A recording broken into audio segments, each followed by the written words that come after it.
pessoal, Rodrigo trazendo pra vocês mais um review de Andor, dessa vez do 8º episódio da primeira temporada, Narkina 5, ou então Narkina 5.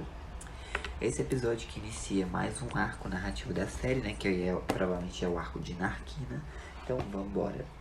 O episódio se inicia com o Cassian, no caso o Keith, né, o Keith Gurgle, que é o nome que ele tá usando dessa vez.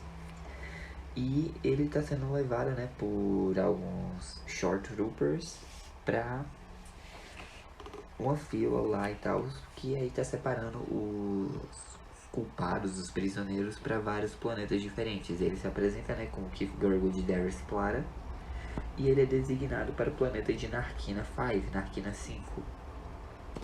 E aí ele diz, não, mas eu sou um turista, mas o Short Trooper só manda ele ir pro transporte. Enquanto isso, nós vamos para este cidadão aqui que eu pronunciei o nome dele errado por 7 episódios inteiros. Eu vivia chamando ele de Cyril Carne, mas é Cyril Carne. Perdão, gente. E aí o Cyril tá trabalhando lá, né, e tal, até que o chefe dele vem junto com dois caras do BSI, né, no caso, um deles é o Hurt, o assistente da Dedra. Enquanto isso, o Cassian e os outros prisioneiros dentro do transporte são instruídos a ficar descalços e começa a decolagem. E aí a Dedra tá meio que sondando, né, fazendo algumas perguntas pro Cyril, porque ela precisa preencher as lacunas no relatório sobre Morlana, né, só que a manhã dela foi interrompida e a do Cyril também, porque ele ficou fazendo um bocado de consultas falsas procurando alguém chamado Cassian Andor. E ele, em menos de um mês trabalhando, ele já fez 5 consultas falsas. Ele já preencheu, né, 5 consultas falsas. Ele 6. Eu não considerei a dessa manhã. E aí ela pergunta o porquê ele tá fazendo isso. E ele diz que o Cassian é uma ameaça pro Império e tal. Ele tá tentando limpar o nome dele. Aí ela fala, seguinte, o que faltou no relatório do Blevin? Aí ele, eu não sei, eu não li ela, mas tu assinou. Ele, eu não tive escolha, me obrigaram. E ela tá atrasada para uma reunião lá junto com o Partagás, os outros tenentes e o Coronel Yularen, né? E ela e o Hurt vão e pedem para um outro cara lá do BSI deixar o Cyril ler o relatório. Enquanto isso, o Cassian e os outros prisioneiros chegam, né, no planeta de Narkina 5. Corta de novo para a reunião do BSI e basicamente a Dedra tá falando sobre a unidade Starpath, né? A caixa que foi roubada lá de Sigard e tal. E ela fala que o centro disso, a pista que eles têm é o Cassian Andor, que estava tentando transferir a caixa para uma pessoa que eles chamam de Eixo. E eles querem localizar esse tal de Eixo, pois ela acha que seja um esforço rebelde organizado, com vários itens e tal. A princípio o Yularen não dá muita bola pra isso, mas o Partagás foi convencido. E ele diz, olha, essa é a primeira pista boa que temos. E basicamente o plano dela é ir até Ferrix, ir a fundo mesmo pra achar o Cassian e caçar o Eixo. Enquanto isso, o Cassian e os outros prisioneiros, né, são instruídos a ficar no programa, no caso, pés juntos, olha pra frente, mão atrás da cabeça. E aí a nave que estava transportando eles vai embora, né? Eles olham para trás e um dos prisioneiros diz, respire fundo, cara, pode ser o último ar fresco que vamos sentir. Eles se encontram com 3 oficiais, né? 3 guardas que dizem que eles estão numa instalação da fábrica imperial. E ele fala que tem vários andares, né? Níveis, e a estadia de cada um já foi determinada. No caso, a do Keith, né? De 6 anos, pelo que a gente sabe. E aí ele fala, vocês devem estar se perguntando por que a gente está tão confortável sem se aproximar de vocês com armas, né? Vamos mostrar. E ele aperta um botão e o chão começa a emitir uma disrupção sônica que faz, né, todo mundo meio que se estribuchar, se tremer no chão. E ele desliga, né, e diz que foi só o nível 1 de 3 da intensidade e fala que os pisos são de aço tungstoide, um negócio assim. Tungstoide, pronto. E eles estão usando botas, né? Só os prisioneiros que estão descalços. E aí, né, ele deseja, né, boa sorte e tal pra eles na estadia. Enquanto isso, a Dedra volta, o Cyril fala que o relatório é pior do que imaginava, né? Tem várias coisas que foram omitidas e ela quer saber mais sobre o Eixo, né? O cúmplice do Cassian. E, tipo, ele fala, eu não pude dar uma boa olhada nele e tal, mas eu reconheço a voz e tal. É o seguinte, olha, Tu para de preencher relatório falso, consultas falsas, procurando esse tal de Cassian Andor. E eu vou te fazer um favor e dizer pros seus superiores lá do trabalho que você tava em serviço do Império hoje, por isso que você não trabalhou, beleza? Ele, não, mas eu fui um bom inspetor e tal, eu posso ser de alta, eu posso ser muito valioso pra vocês e tal. Ela, olha, soe o alarme outra vez, porque tu já chamou a atenção do BSI pra uma coisa assim, né? Soe o alarme mais uma vez e da próxima vez que você fizer isso, não vai ser eu que você vai estar falando, vai ser outra pessoa. Então fica na tua. Enquanto isso, o Cassian tá lá, né, sendo levado até um local. Eles ordenam que ele obedeça, né? Ele entra no programa de novo e eles estão esperando outro funcionário que tá atrasado, porque meio que perderam alguém no nível 4, algo assim. E aí, beleza, eles liberam o Cassian, né, passa por uma porta, eles anunciam um novato no andar, né? Ele desce no elevadorzinho e ele se encontra, né, com o administrador do hangar, que é um outro detento, que é esse cara aqui, interpretado pelo Andy Serkis, né?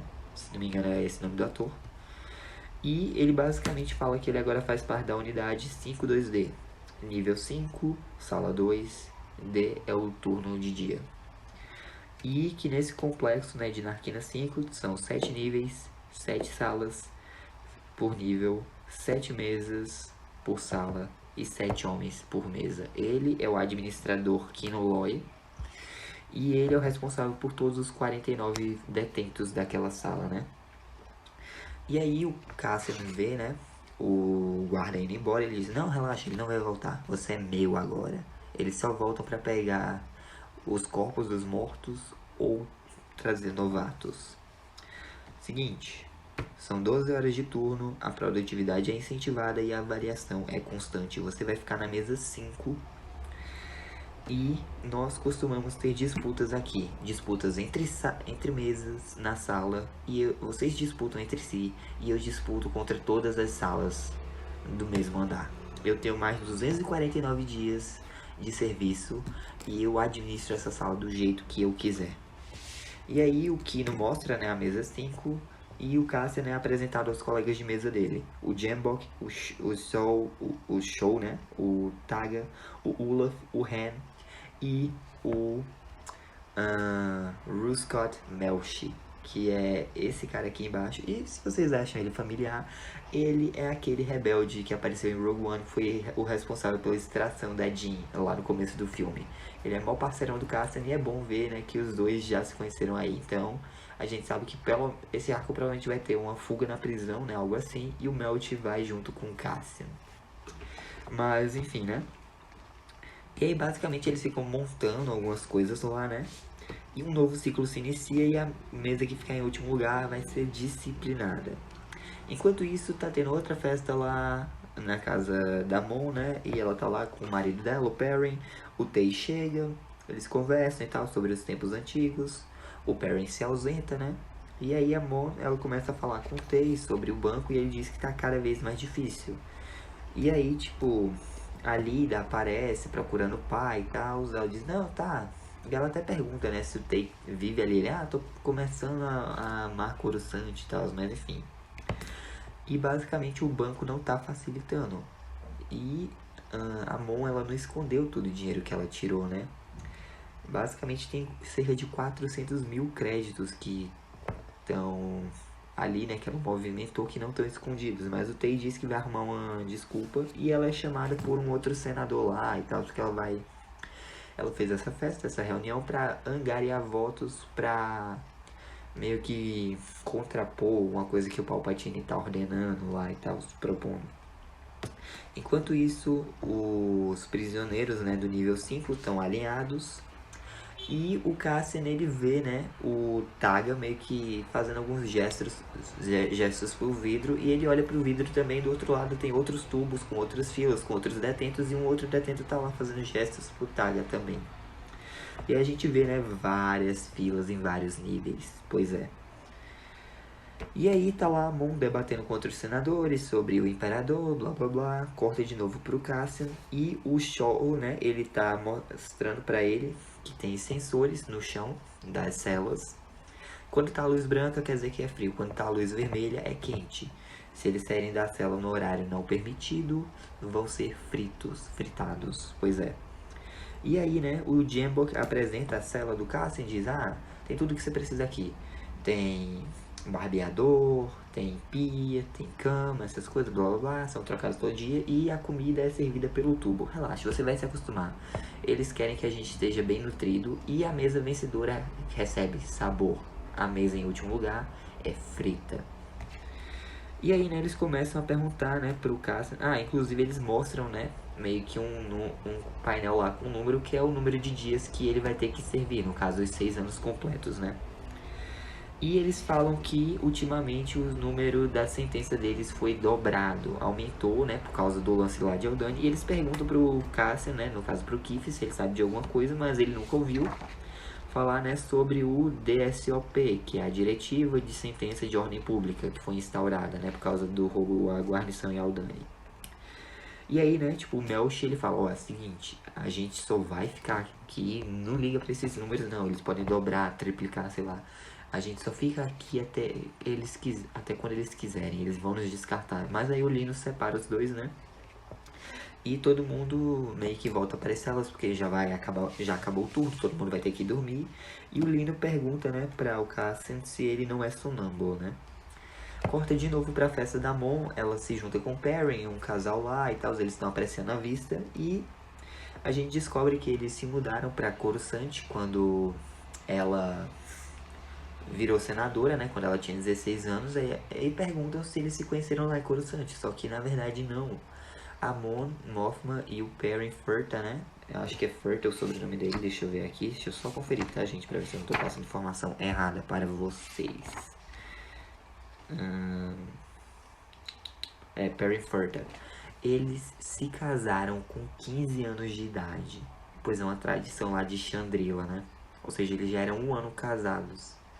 Já eram casados fazia um ano quando eles se mudaram pra Coruscant. Ela se tornou senadora de Chandrila. Provavelmente lá durante Clone Wars ela já era casada, a gente só não sabia ainda. Mas enfim, né? Continuando aqui o episódio. Ela pergunta pra o Perrin, né? Cadê o Tay? Só que ele disse que foi embora, que tinha que resolver algumas coisas e tal. E aí corta de novo pro Cassian e a gente percebe que já se passaram 30 turnos. Pois é. E aí, né, eles tomam um banho em conjunto lá numa sala, é mais como se fosse uma ducha mesmo, de vapor, e depois pegam as roupas. E o Cassian, nesse período, né, de 30 turnos, provavelmente um mês já, ele já pegou o jeito da coisa. Só que aí, o pino que o Olaf estava ajeitando acaba emperrando e o Show vai ajudá-lo. O Cassian meio que dá uma descansadinha, mas o Lino vê isso e diz, gente, vocês podem ganhar o turno, ó, o turno, continuem trabalhando, é uma pena que vocês estão desperdiçando, né? E ele olha pro Cassian que tá descansando. E aí a gente vê o que tá acontecendo em Ferrix. O Braston, né, tá caminhando pela rua e tal, ele passa na frente do hotel. E a gente vai pra casa da Marva, né, onde ela tá meio doente, a Bix tá ajudando ela, o Bee tá lá no canto, né. E o Braston tá indo lá e tal, e a gente descobre que ela tava voltando pra casa, ela tá com fraqueza nas pernas, ela caiu, né, na noite anterior, tiveram que carregá-la. E depois o Braston e a Bix estão conversando em um canto, né?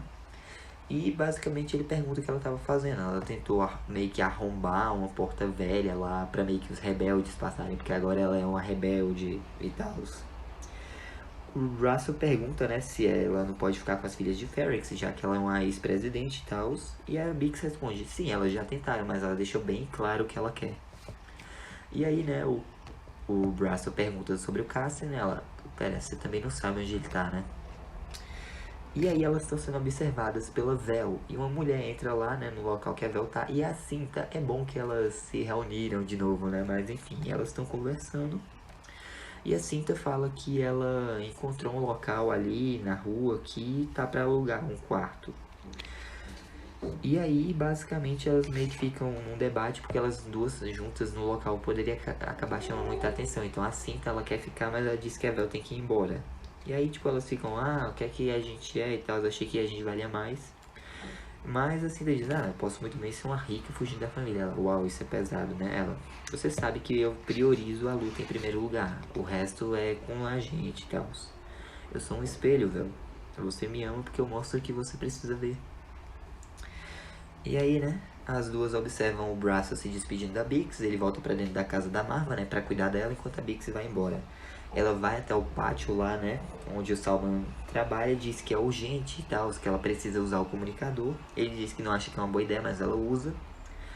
E aí, né, o Luthen tá lá na galeria dele, ele pergunta pra Clea o que aconteceu e ela fala, né, que é de Ferrix. Estão falando que a mãe do Cassian tá meio doente e tal. Ele tenta responder, né, contatar a Bix, porque ela pode saber mais do que eles, porque ela tá procurando o Cassian. Mas ele diz, ah não, mas sei lá, a Vel é assim, então elas não podem fazer nada. E a Clea o tempo todo insistindo, olha, vamos encerrar, é perigoso, se o BSI estiver ouvindo e tal. Você tá fraquejando, Luthen? Ele, não, eu não tô fraquejando, eu só me escondi por tempo demais. E ela diz, mas a gente tem que ser cauteloso e tal. Ele, tá bom, encerre. E ela vai e encerra as comunicações com o Ferrix, né? A Bix fica frustrada, tenta de novo. E aí, a Vel pega um transporte, né, pra deixar a Ferrix, enquanto a Cinta, ela aluga o quarto que ela falou e fica lá, né, olhando pela janela a casa da Marva. O Luthen, ele vai pra nave dele e bota coordenadas pro planeta Segra Milo e pede pra o computador, né, pegar a rota mais longa. Enquanto isso, tá de noite lá na prisão de Narkina 5 e um prisioneiro, ele não aguenta mais a pressão e tudo, e ele acaba saindo pra fora da cela e tomando um choque até morrer. E o nome desse prisioneiro era Vimos, ele era da mesa 3 e tal, e o pessoal meio que não se importa, tá tendo um tumulto, né, mas eles são instruídos a voltar para as camas em 10 segundos antes que dê ruim. E aí, tá tendo uma comoção lá, né, e a gente descobre sim que a Bix é a dona do hangar que ela e o time trabalhavam. Ela vai ver o que é a comoção e basicamente o Salman foi levado, né, pelo pessoal do BSI pro hotel ontem de noite. O Wilmon, né, que é o filho dele, tá querendo saber o que fizeram com o pai dele.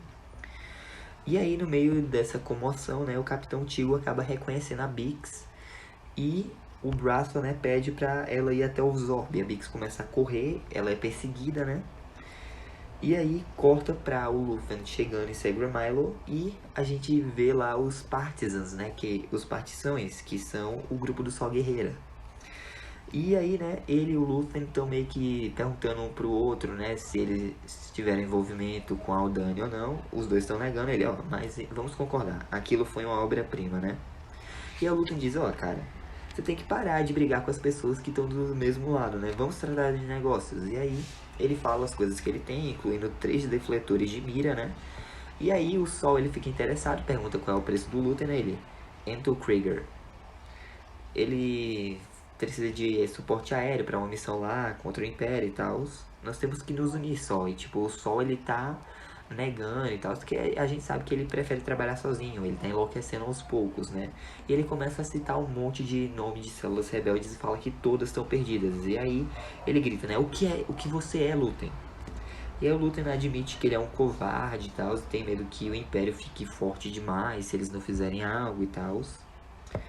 E aí o Sol fala que ele é o único com clareza de propósito, né? E aí meio que o Luthen dá uma provocada no Sol e o Sol diz, nenhuma venda hoje, boa sorte com o Krieger. E aí, né, a gente descobre que a Bix foi presa, ela tá sendo levada pro hotel, a Dedra tá lá dentro, né?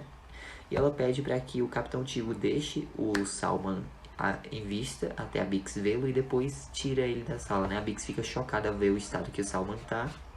A Dedra cumprimenta ela e pede que o Tigo amarre ela na cadeira. Enquanto isso, o pessoal lá, os prisioneiros da mesa 5, né, estão trabalhando. E assim acaba mais um episódio de Andor. Nossa, gente, que episódio foi esse? Eu literalmente tô com medo do Império. Em Rebels, eu não fiquei tanto assim. Na trilogia original, também não.